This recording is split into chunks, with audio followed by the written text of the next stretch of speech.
Hello बच्चों, let's see this question. Hydrogen peroxide is options are diamagnetic, paramagnetic, ferromagnetic, फेरीमैग्नेटिक।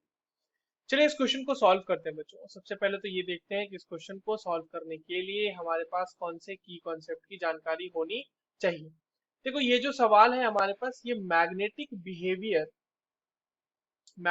Behaviour of H2O2 से सवाल।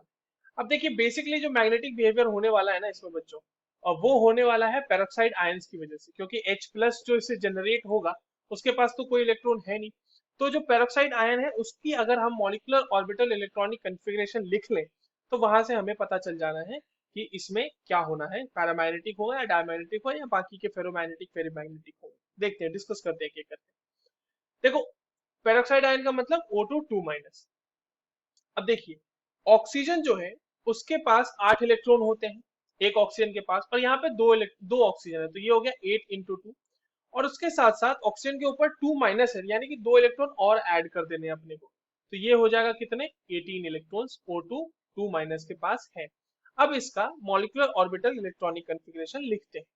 सबसे पहले क्या हो जाएगा, sigma 1s, sorry, sigma 1s2, sigma star 1s2, sigma 2s2, sigma star 2s2।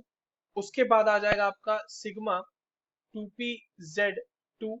फिर आ जाएगा पाई 2px2 equals to pi 2py2। और इसके बाद आ जाएगा pi star 2px2 equals to pi star 2py2। अब देखो, इसके पास 18 इलेक्ट्रॉन कंप्लीट हो चुके हैं, है ना। काउंट कर लेते हैं हम लोग।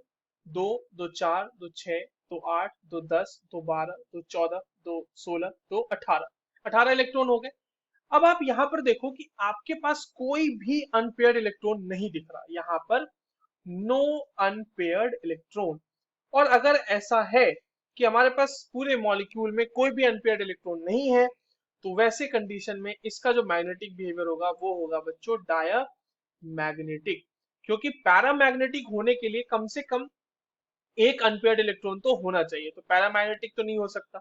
और फेरोमैग्नेटिक और फेरीमैग्नेटिक जो होते हैं बच्चों, वो आयरन और आयरन जैसे जो एलिमेंट्स हैं उसके लिए डिफाइन होते हैं, जैसे निकेल, क्रोमियम, इन सब के लिए।